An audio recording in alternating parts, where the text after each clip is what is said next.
Mr. Callan. At this time, I'd like to welcome Judy Leitner to give us some meaningful invocation on this day of voting.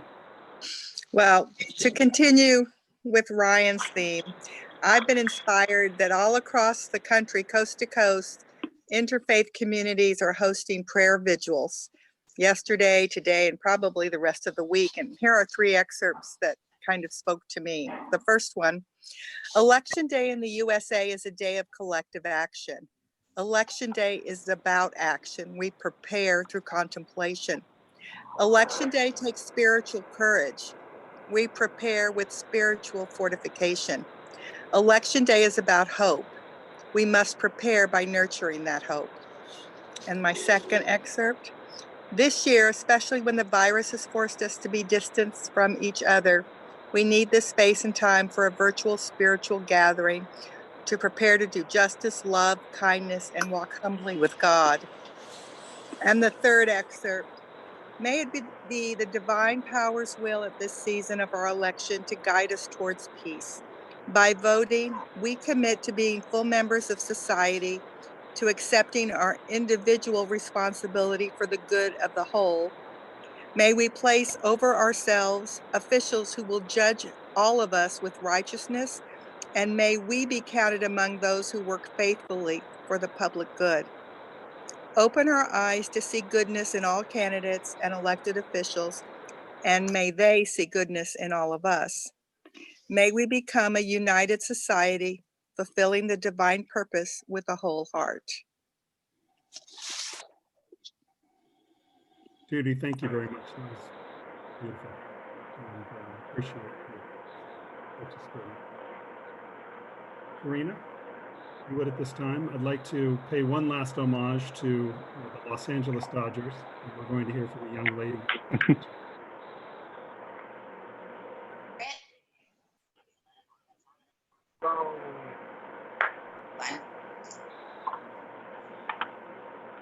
Oh, hold on. Sorry, everyone.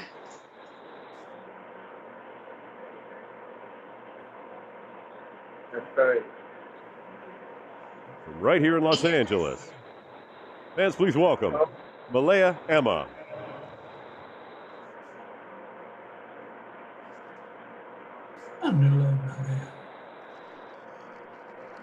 Oh, say, can you sing by the dawn's early light?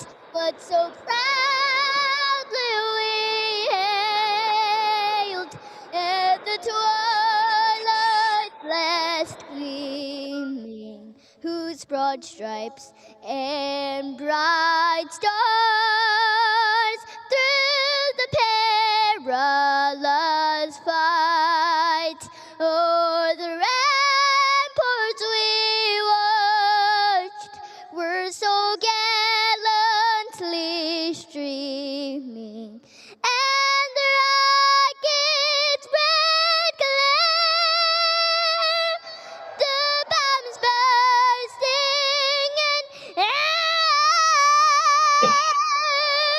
gave proof through the night that our flag was still there. Oh, say does that star-spangled banner yet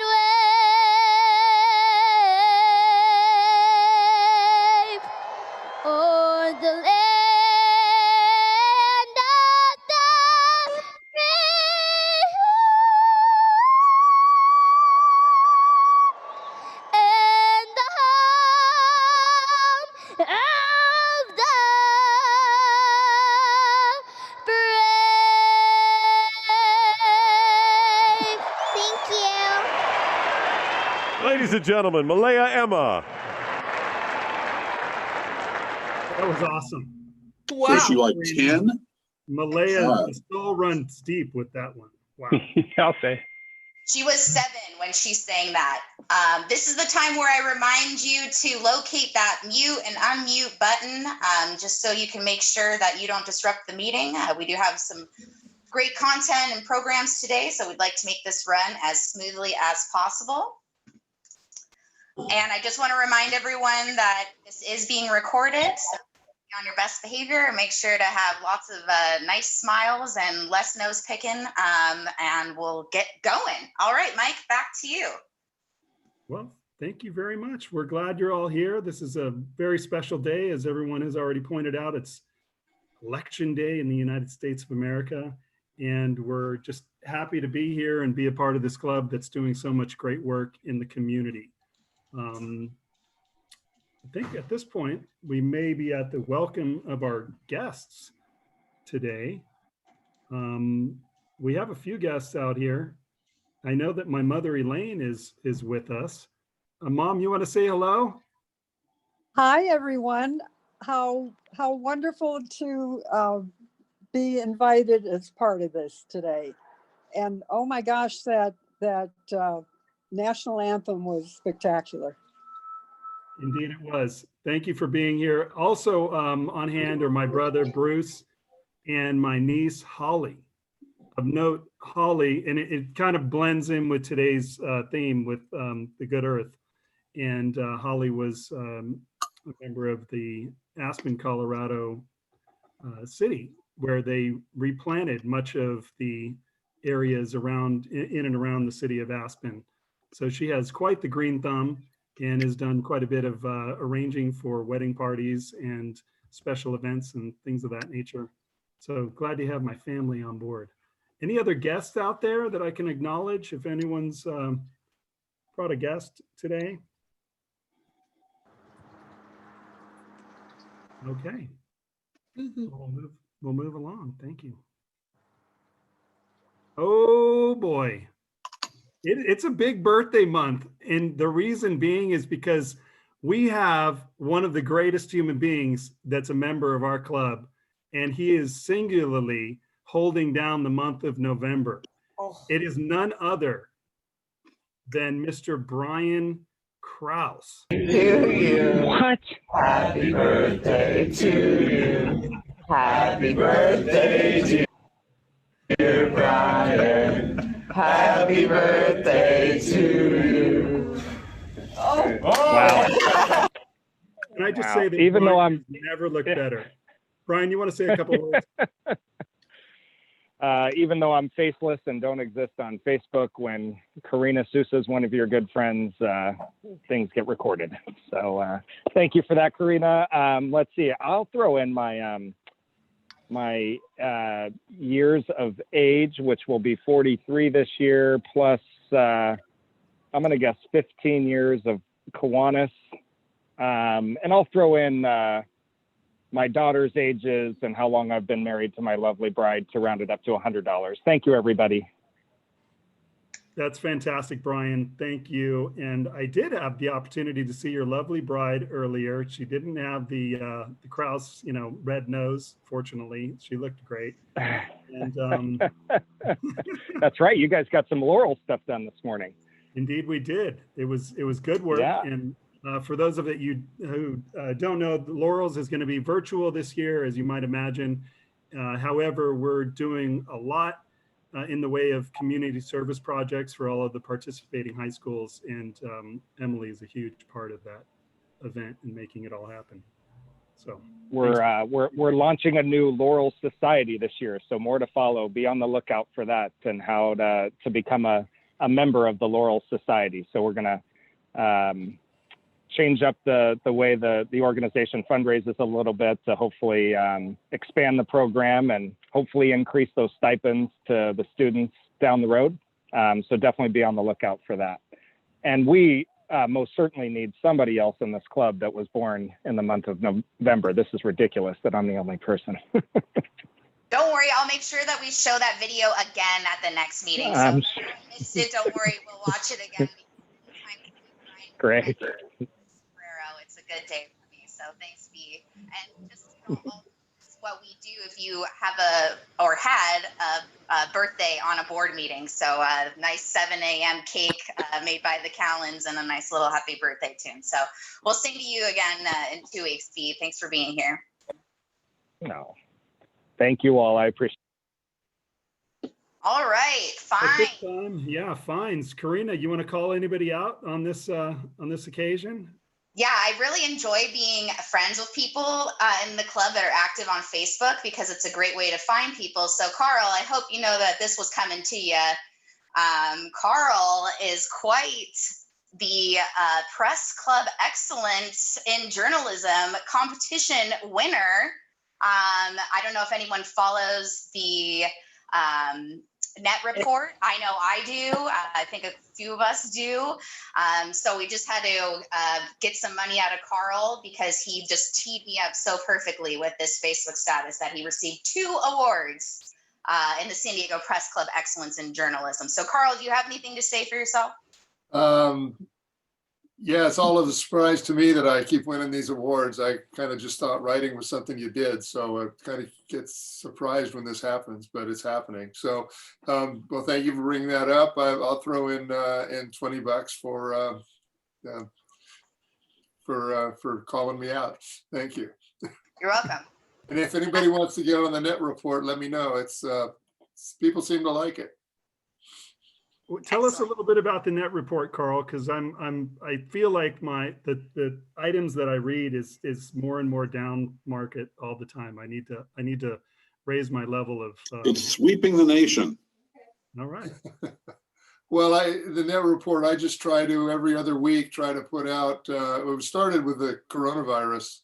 Just kind of put out what some of the facts are and not the stuff that you see on the news all the time, but things that I read in science reports and, some of the publications that I see that not everybody reads and just try to, put factual stuff out there that's non-political. Did a little bit of stuff about who do you think is going to win with the election and, how do we get back to being a country that's united again to get some ideas because the list is a pretty interesting list that gets this and some pretty smart people. So I've done a couple of surveys to see what those smart people think. It's been an interesting exercise. Been doing it, like I said, since March.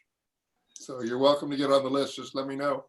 That's great, Carl. Yeah, I just Googled the net report and it comes up with your blog postings from March 27th, 2020, all the way up through the 16th. I would imagine after the election, you'll put out another one. Yeah, I just put one out on Friday, so I just haven't updated that list yet. Thank you. That's fantastic. Yeah, and Ryan just put the link in the chat also.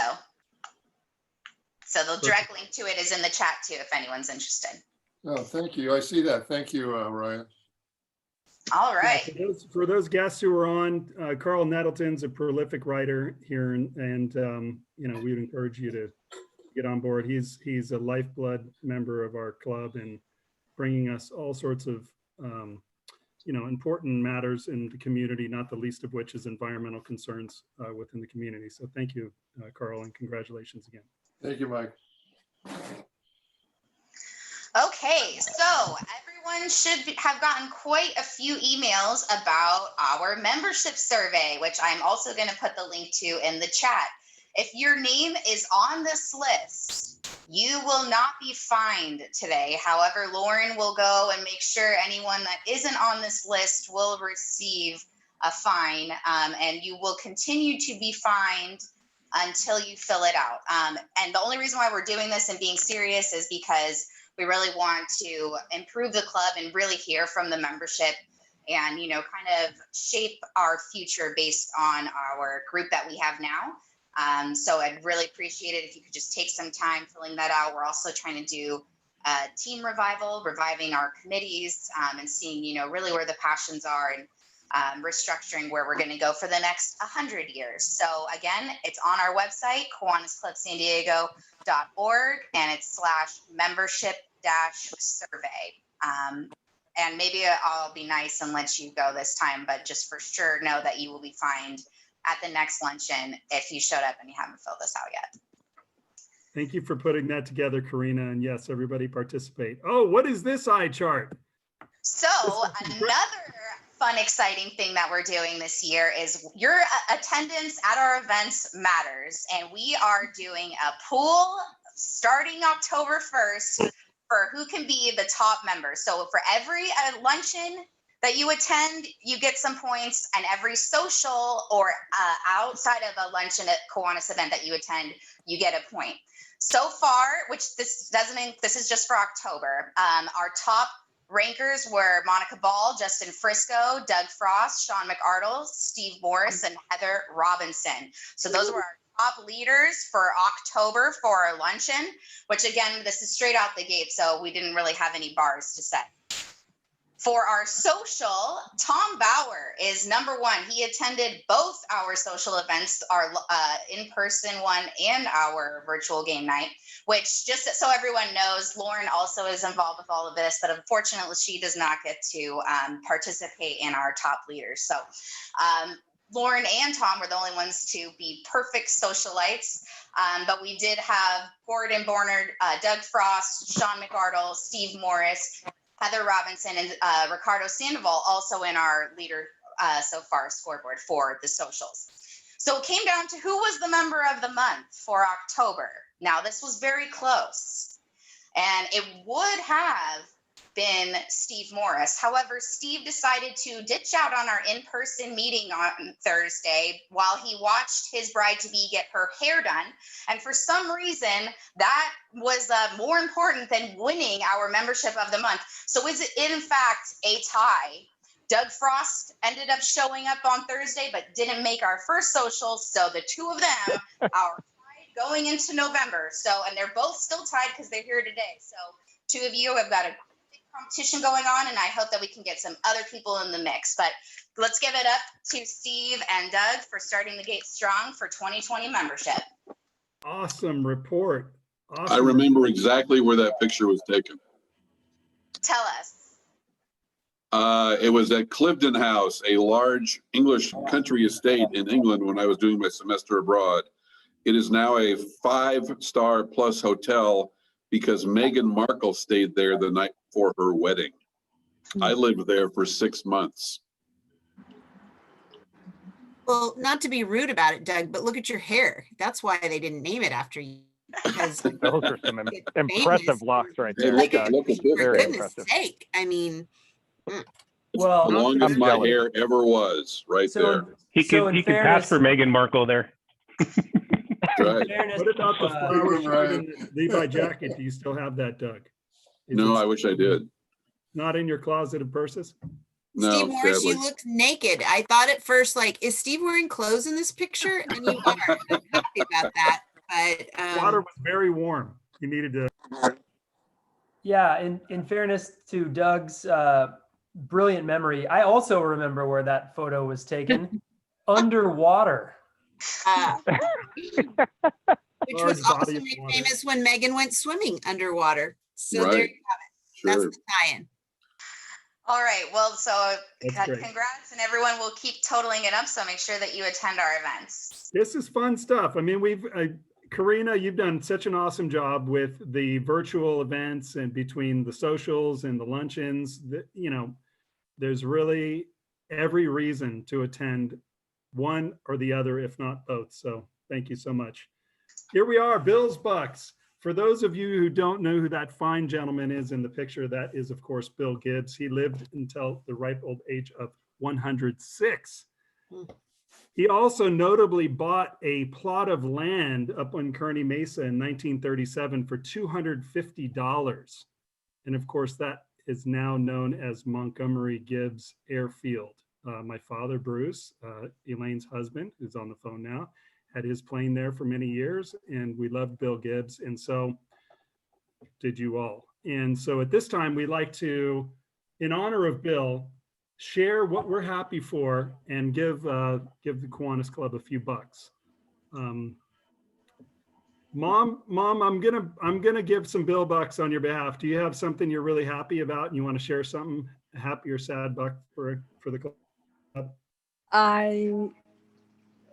I'm happy to be reminded of Bill Gibbs, and yes, we enjoyed going to Montgomery and taking off from there. And I've enjoyed getting to join you in some of the Kiwanis meetings, and thank you very much for including me. That's great, Mom, of course. And so 20 happy bucks for Mom. And Thanks. we love you too, Mom, and you're doing wonderful work. Do you want to share anything that's been going on with, say, Armed Services YMCA or the Mission de Alcala in your efforts out there? Oh my goodness. Armed Services YMCA, a couple of friends of mine and I did a cooking class for every other week for 8 years. And for the enlisted wives. And now at this point, some of the other ladies have taken over and we're doing a virtual cooking class for them. Neat. And Armed Services Y is giving out food for the families and have all sorts of wonderful programs. It's a great outfit. And I've been happy and proud to be a member of it for at least 33 years, chairman of the board for 2 years, and started Avant-Garde, a volunteer group that's still growing strong. That's wonderful. Started 33 years ago with Let's for Z. Wow. Lovely woman.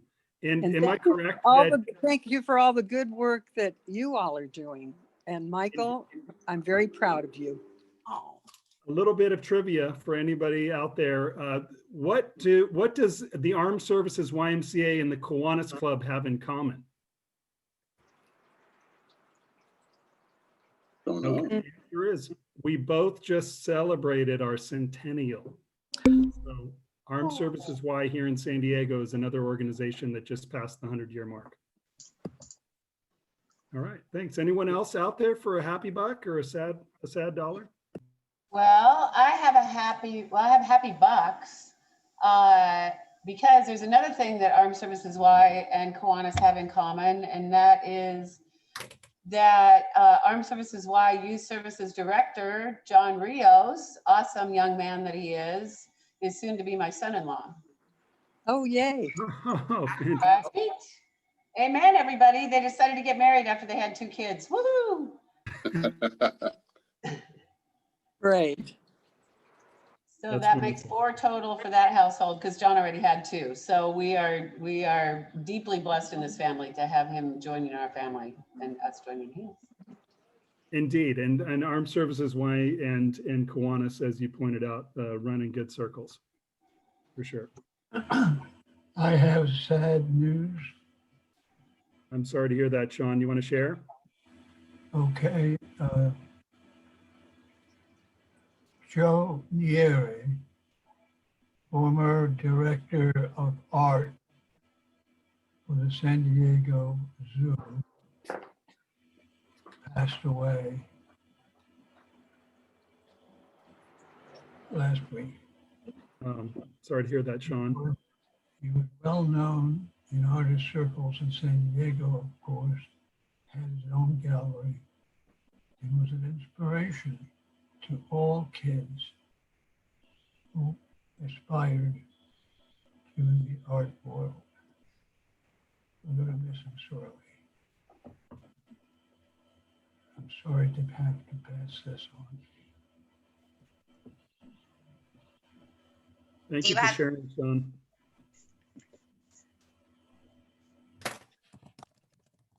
Well, I'll put in 10 happy bucks because I'm happy that I got to see Sean in person last week at our social, and I even convinced him to wear my hat, which you'll see later today. So 10 for that. And Sunday I got to see my whole group of friends from LA, which I haven't since March, to celebrate another baby coming into our growing tribe, because I'm at that age where all of my friends are getting married or having babies and I'm still single. So, you know, that's where we're at there. So $10 for being happily single and childless in 2020. So I'll put in another 5 because it's so great to be living on the Rancho Bernardo golf course and watching the golfers walk by and just cheat relentless, constantly cheating on ball placement position. It's hilarious. Is one of those golfers Justin? Because I understand he golfs at the Rancho Bernardo. I'll have to look for him. Maybe that's why he's not here. We really have to find him double. Yeah, that's right. And he was missed probably his cheating shot in the twice. running because he was in the running for the most of meetings attended. Oh, well. Yeah. I'll Well, put in enjoy 20. RB. I'll put in 20 in that my mom just out of the blue on Sunday went, I'm coming down, because my parents live a couple blocks from us. And my mom went, I'm coming down, I'm making a roast. And I'm like, okay. And so let's say the house wasn't the cleanest, but she came by and she brought everything and she made like a Sunday roast dinner for us. And my son was super excited, and it was really great because we've been avoiding that kind of thing, you know, with everything going on. And she just decided that I guess quarantine was off for our households. So it was good. And it was really nice to be together and just have a meal and sit around the table, which just doesn't happen as much as you would think it would these days. So very grateful for my parents living so close, and that I got to see them up and close on Sunday. That's great, Lauren. Little micro events. They're okay, right? Doesn't have to be a huge family gathering, but you know, small group. I've got another 5. Tell us, Carl. Yeah, we week before last, we spent 8 days in Steamboat Springs, Colorado, where Gina and I lived for 3 years, being ski bums. And I got to fish on the river. We lived on a house in the river, and I used to fish every day in the summer for trout. You know, I got home off work, and then I still know the owner, and called them up. And 40 years later, they still remembered us and said, "Sure, you can come down and fish." And they don't let people fish on that part of the river, and so the fish were fat and happy and willing, and it was a beautiful sunny day, and got to play golf, and it was a great 8 days, you know, living where we used to, our second home. I always think of it as our second home, catching up with old friends, and it was pretty nice. That sounds idyllic. Absolutely idyllic. I would imagine you maybe took a picture or two of these fat trout that you angled, or not this time? No, I actually didn't, because I was in the middle of the stream and there was no adjacent shore in which to successfully do that. So I just had to remember what they looked like. Big fat 17-inch trout, nice ones. Oh man, I can, my mind's eye is painting a picture right now that's unreal. So good on you. Thanks for sharing that. Any other recent traveling? Anybody doing any traveling? We're going to the lake this weekend. We're going to go up to Lake Martinez in Yuma. Try that out. That's fun. Yeah. Okay, thank you. Oh yeah, Boland's Botanical. Well, despite our efforts to get Jim Mumford on for today, he did have an emergent matter that he had to attend to. So we won't, unfortunately, be hearing from Jim Mumford of the Good Earth. But I did want to share how I'm living with nature in my home. This is a giant aloe that's in the corner of our property, and it will get gigantic at one point, but it just started showing just in the last day or so, and I noticed it when I came across from a neighbor's house. So I hope you all enjoy that shot. Maybe individuals out there can share a little bit about their botanical experience. I know my niece is on. I'm not sure if she wants to pipe in and say hello. Maybe she can share a little of the work she did with nature in Colorado and replanting in Aspen. Holly, you wanna give us any of little tips and tricks for November timeframe on how to care for your plants in your life? She might not be there. Okay, I'm going to assume she's listening, but not necessarily. Mike, Brian Krause actually happens to be in his little botanical garden de Krause. So maybe I would love to see the botanical garden de Krause. Yeah, all right. I don't know how good my internet's going to be. It was definitely breaking up a little earlier. I got disconnected, but I'll try and give you a short, quick tour. And meantime, I'll also throw in another $5 for the happy dollars. I don't know if anybody saw when I was trying to get our dog Theo in the screen, but it's a happy ending to this story. But oh my gosh, we almost lost that guy. He was going downhill quickly and ended up being diagnosed with Addison's disease, which the good news is treatable. An injection once a month, and so he'll go down as one of the more expensive dogs of all time.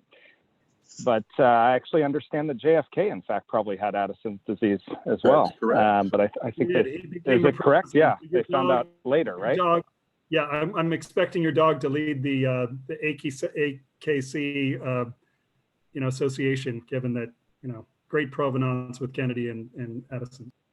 Oh, Okay, yeah. So I am glad it is treatable, that's for sure. So it was a miraculous recovery. But let's see how good this is going to be. So I have some agave, not aloe, back here that you should be able to see mixed in with these, let's see, these grayish plants here are called Dusty Millers. All this is very low water.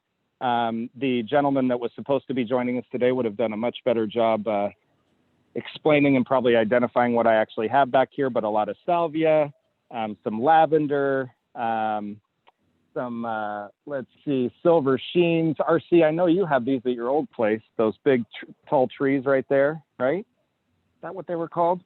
Lots of lantanas. Yeah, silver sheen back there. Silver sheen, yeah. Yeah, it looks a lot better in the spring, as you can imagine, but still getting some flowers and, definitely getting overgrown. I don't know how close I can get to this, but a very imperfect spider right there. Not sure if it's poisonous or not, so we'll just keep our physical distance from that guy. And let's see if I go over to see how far I can make it here. Well, 1 second. Sorry. Don't get sick. Spinning around. I forgot my hot spot.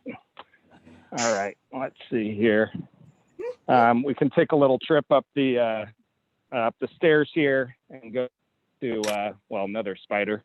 But where the girls sometimes hang out, they've got a fun little trail over here that takes them to a little fairy garden. Can we see this? Yeah, you're way too Is fast. it coming through? I'm going too fast. Okay. Thank you, Karina. Well, there's a little fairy garden that they enjoy. I see a door back there, some footsteps or something. Well, thanks for the Yeah. tour, Kraus. Brian, yeah, I'm again, sure it thank wasn't that impressive. Oh, thank you for sharing. And again, glad your pooch is doing I'll get well. a better camera and take you on a better, less motion sickness tour some other time. That was great. Glad your dog is feeling better, following in JFK's footsteps. And anybody else want to share a botanical experience or garden? Somebody said something about plumerias out there. yes. Well, I need help. Last year at one of our meetings, Heather had like an extra plumeria in a big container in her car, and she gave it to me, and I've been moving it around the patio and doing things to it, but now I'm worried because it's actually succeeding that I'm just going to blow it. So I was asking her, and she said she will help me and give me tips about plumeria. So because I'm not sure how she had so many in her car. Heather, why did you have so many in your car? So I've been growing plumerias for a while. I'm actually part of the Southern California Plumeria Society. So pretty much picked up the tricks from like a few friends of mine, and I pretty much took their advice, and I guess you can say I have a green thumb growing plumeria. I guess so. All right, then I'm going to get with you afterwards. So I have some questions for you. That's wonderful. Thank you for sharing, Heather. Carl is on the move. What's going on, Carl? Are you going to Hey, show well, us? we just did our garden a year or two ago. We've got some nice lantana here. Can you see that? That Yeah. looks rich. Got lantana. We've got some plumeria going over here in the corner. Oh, There's a bunch of sage, Mexican sage here, and I highly recommend getting a landscape architect, which I know Brian did. And we got the lemon bottle brush trees, and some more sage here. Clevelandia, because it's native to the Cleveland National Forest, and love the bay lilies. And then we got some sitting areas, so it's kind of fun. We like it. And there's Jean's birthday's today, and there's her new bird bath. She's not going to take a bath in it, but the birds are. I love the areas and the areas for sitting, and it looks as though there's a is that a pergola back in the corner over there? No, that's just we have an outbuilding. You know, that's my my man cave out there, and Nice. there's some sitting areas in front of it. That's great. Well, thank you, everyone who shared their Good Earth personal experience. Again, sorry we couldn't hear from Jim. Maybe we'll get him on later in the year, or maybe as the spring approaches. Carl, while you're on, and Karina, maybe you have it queued up. You do. Do you want to give us a little update on the Ocean Discovery Institute?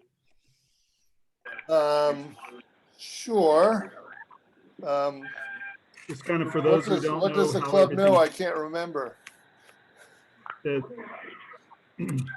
want me to do the kind of what we did and how we got there? Yeah, I think you should, Carl. Yeah, everybody that'd be good. I mean, I really didn't do anything. I mean, Brian could do it as well as I could, but you know, essentially, I'm sorry, my computer's rebooting.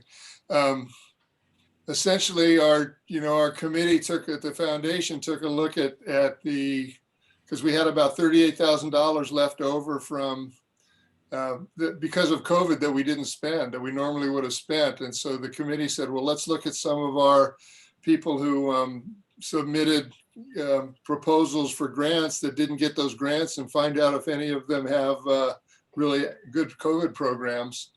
And I checked in with the folks at Ocean Discovery, and they had a really great one. And I brought it back to the committee, and the committee liked it. And it ended up, you know, doing a lot of discussion. And we gave them $30,000 for their outdoor program to help kids stay kind of connected with the ocean sciences and STEM.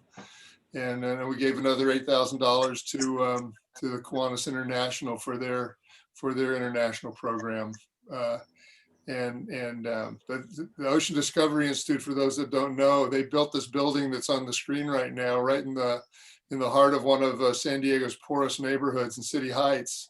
And they bring kids in and teach them about the ocean. And their goal is really to teach kids that maybe not even have a chance to go down to the ocean to become ocean scientists and do all kinds of other things. And they've had a great success rate there. I recommend that some of us go to their fundraiser when they become live, because they're just heartwarming. They do such a great job. So I was delighted that the committee thought it was a good idea. And all I did was ask them what they had and shared it with the committee. And do you know who we have? Carla, are you going to be speaking today? Carla's yes, I'm happy to share. Great. Carla, welcome. Everyone, let's give Carla a round of applause here. Thank you so much for joining us. Hi, Carla. Joining, Hello, Carla. thank you so much for the opportunity to be here. And we're at Ocean Discovery incredibly grateful for the recent contribution that was provided by the Kiwanis Club, because, you know, during this time, it's incredibly needed for the communities that we serve. I'll just share a little bit about myself, but I have a few slides just to kind of highlight again what Carl was sharing about what you all help to support. But I have been on staff for about 10 years now with the organization. I'm really focused kind of right now in our work to, you know, shift programs to support students during this time. But my journey with Ocean Discovery actually started while I was a high school student. So that was about 15 years ago now. I was a freshman at Hoover High School here in City Heights, and I joined one of Ocean Discovery's programs that takes students down to Baja, California to do scientific research. And as Carl was sharing, you know, I was learning about ocean science, but at the same time, I was learning about who I wanted to be in the future. And so for me, that meant, you know, going to college, working in the community and empowering the young people that live there to continue on their pathway to also go to college and pursue careers in science and conservation. And so I've been on staff continuing to do that work. And I think one of the most exciting things about, you know, seeing my peers that went through the program is what we're all doing today.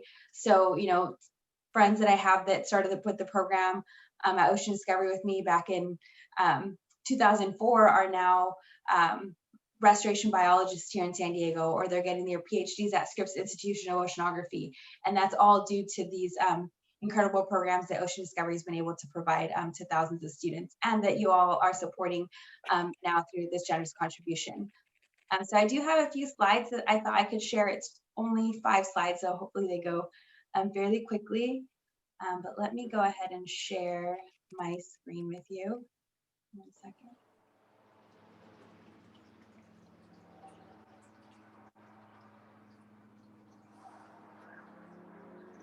So as I mentioned, Ocean Discovery is all about transforming young lives through science.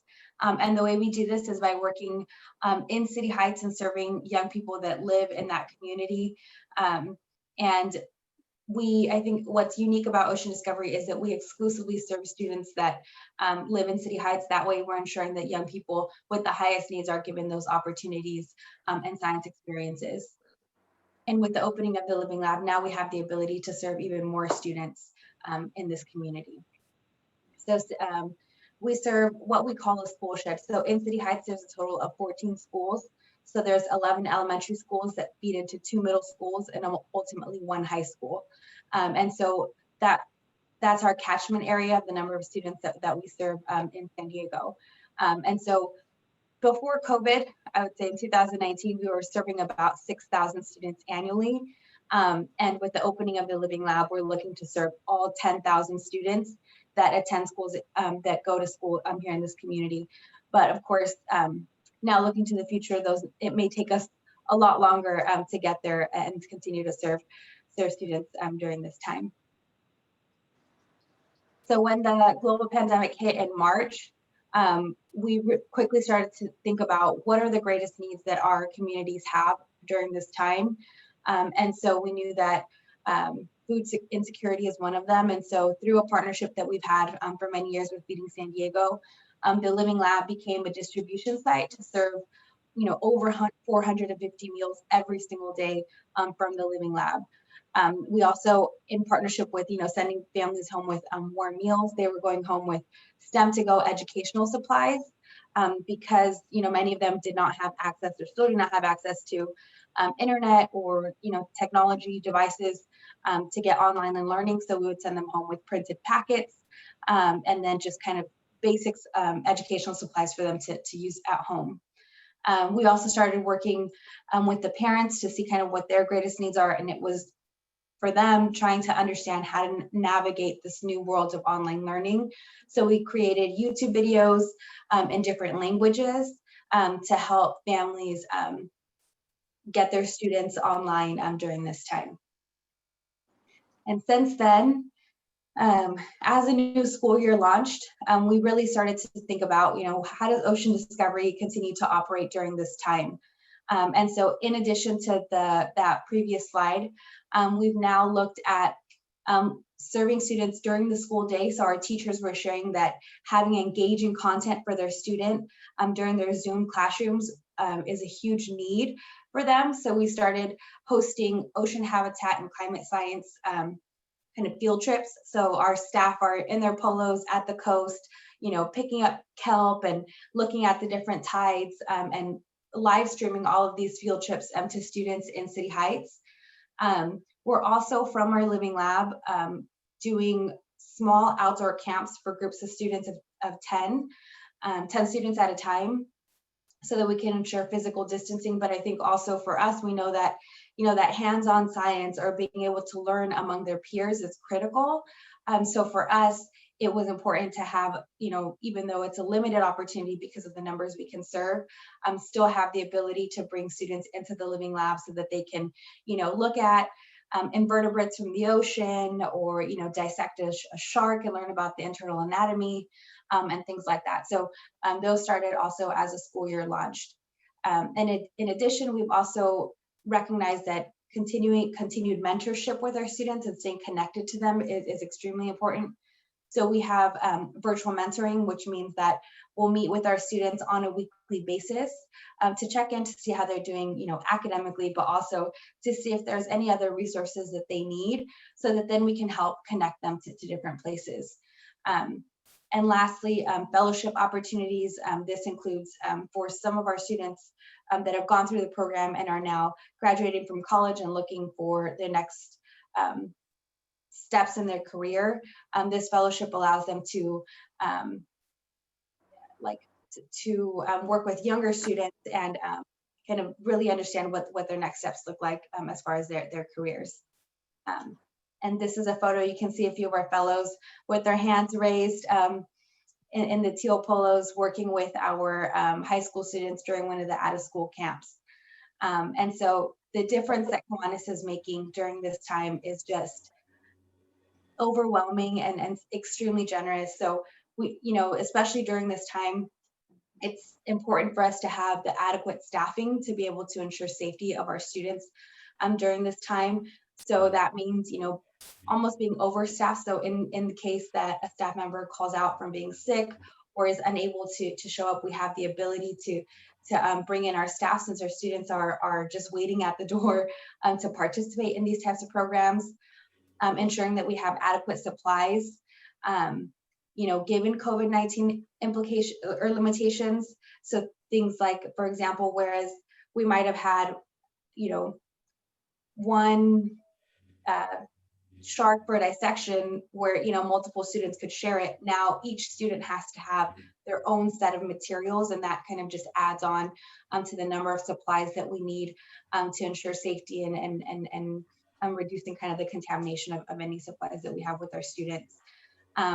And I think your gift also is just so incredible during this time, because it allows us to generate additional support from other individuals and foundations, just to show kind of your commitment. I think also inspires other people to continue to give during this time. So I appreciate, the opportunity to share our gratitude, because it really is incredible that, we had the opportunity to submit our request through Carl, and working with him has also been really, really great. So we just thank you again for this opportunity. Carla, we're delighted, and you're an inspiration. And the idea that you've been with the Institute for over 10 years is really a testament to your, commitment to young people and seeing them grow in our community. So thank you. Thanks. Great job, Carla. Thank you, Carl. Thank you, Mike and Karina, for getting us all set up. And just so you know, Doug just informed me that the check is in the mail. So it was mailed last week. So you should be getting it soon if you haven't already. Okay, we'll be on the lookout for it for sure.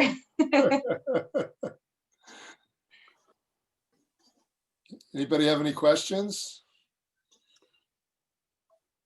That just sounds like such a tremendous program. Indeed. I'm curious on the marketing shot that we always see with the Ocean Discovery Institute. Is that a projected new site or part of the facility? Oh, sorry, that's an older photo. I wonder if I can, let me pull up one most recent site. So that is the Living Lab facility that we have here in City Heights. The image that was there previously was the rendering, but the actual facility looks very, very similar. And we opened our doors in 2018 here in City Heights, but we've been working in this community since 1999. So for us, the Living Lab really was just an opportunity for us to increase our ability to serve more and more students. I'm trying to pull up a photo that's easy. Yeah, I really want to reiterate again, their Bubble Up Gala is the name of it. And I went, Ted Griswold is one of the founders, is a friend of mine. That's how one of the ways I've learned about the Discovery Institute. And I just got to tell you, the inspirational stories like Carla's and the folks that are succeeding that have come out of this program, and the energy and enthusiasm in the room is just really makes it a great event. And of course, that's one of their primary sources of funding in normal years. Yes, that's a really good point, that typically the gala does bring in about 30% of our annual budget, because all of our programs are provided 100% tuition free. But because we didn't have the ability to host our gala this year, it's been kind of more challenging than other years. Are you able to see the photo that I just inserted? Okay, so this is it really is so beautifully integrated into the environment.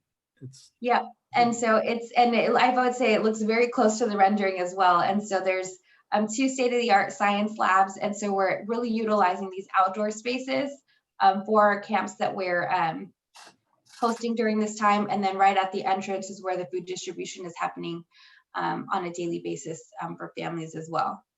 And so I had mentioned to Carl as well that in the future, once we're able to do so, we'd love to have you all out for a field trip or to, visit the Living Lab facility, and even have the opportunity to meet some of our students in person, but also just to kind of see our work and the Living Lab, because it is an incredible building. It was, the architect is Rob Quigley. He's a San Diego famous architect. And when we were designing and building the facility with the community, it really was about feeling integrated in the community. And there were over 40, forums where students would kind of draw and write what they would imagine in the facility. And I think he was able to capture a lot of that in the building. Awesome. And Same I'll have to say architect that did the library and the new children's museum, right? Yes. Mm-hmm. Yeah, yeah. I'd have to say that they also were generous in the kind of recognition that they're going to give us for trying to help them out here, so that they'll get recognition from that recognition, and it'll help us, provide more. Again, more people will know about the work we're doing to help folks like the Ocean Discovery Institute. So thank you for being so generous in that. I'd also have to say the professionalism. I mean, they turned around the first proposal in, I think, less than 24 hours. I saw some things that needed to be adjusted, and they sent the updated one in less than 24 hours. And really, really professional job on Mackenzie Sandy, and again, thanks to Shara for her, for her leading this great organization. Great all the way around. Thank you again, Carla. Awesome. Thank you so much. Bye. Bye.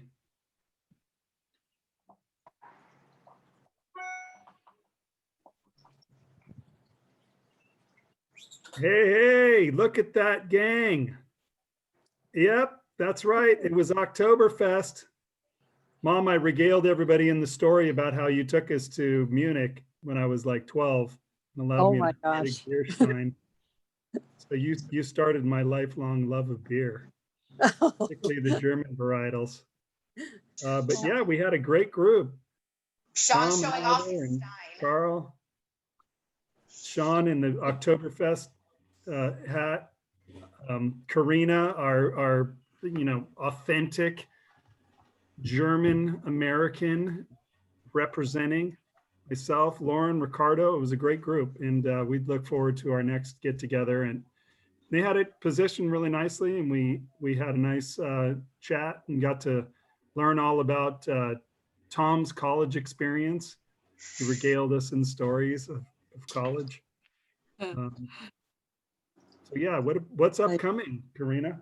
Yeah, I'll get to it. All right. So next Friday, everyone has been loving these virtual tastings, but we're going to have one that's adults only, and it's going to be on Friday, November 13th. So next Friday, Freaky Friday.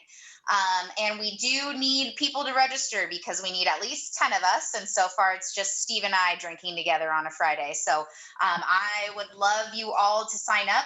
They are a local distillery downtown San Diego. So we're helping support a local business that really needs our help.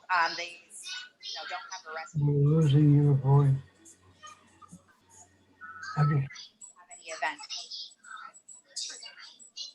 $25 to get you 3. Somebody meet You're me. breaking. Where I don't know where it's coming from.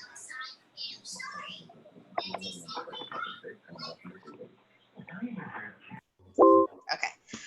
Okay, and then our next luncheon, Susan Day has arranged for SDG&E to come and do an awesome program. They're going to talk about the impact of energy efficiency residential programs and clean transportation programs for residential customers. So be sure to join in. That'll also get you another point into our leaderboard rankings. So always good to register and join us. Even if you can't be there, let's just get the illusion that you're here. So I hope you can join us in 2 weeks on the 17th. And we are trying to do the meetings from 12 to 1. And then on the first luncheon in December, it's going to be the San Diego Food Alliance. Steve Morris's new gig and crew is going to come and enlighten us on what's happening with San Diego Food Alliance. And then our virtual social for December is actually going to be a live or a virtual holiday event put on by Voices of Our City. They're a great choir group that actually made it to second place in America's Got Talent. And they're going to be hosting a virtual holiday event. Just so happens to be on our second Thursday social night. To go out and get some holiday spirit. So mark your calendars for that and more info to come. That's going to be awesome. Great slate. All right, throwback. Doug just sent out some tidings. How many people like reading the tidings? Wave your hands. Yes, okay. And he just sent out some from 1945. It was our 8th edition on February 24th, 1945.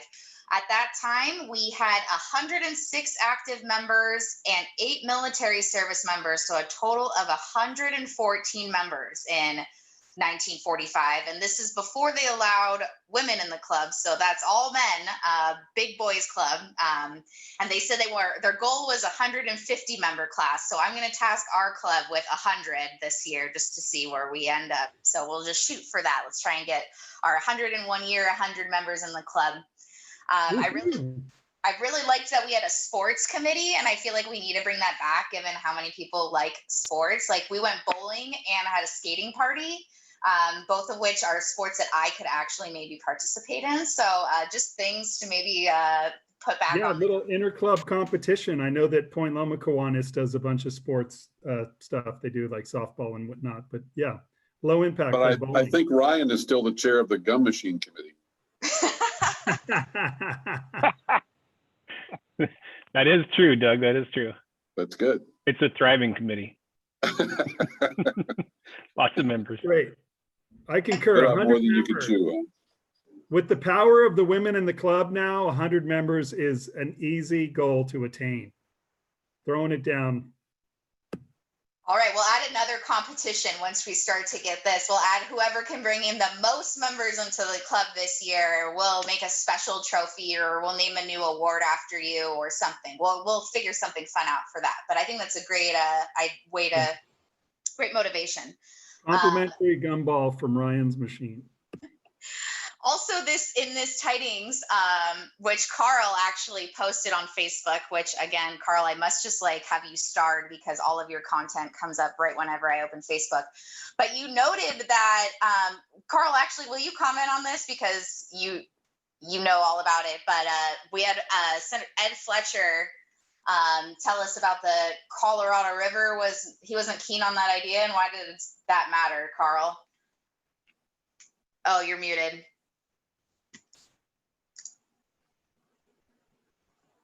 The Fletcher family, a very prominent San Diego family. Ed Fletcher was a senator and a guy that did a lot of the infrastructure in the region.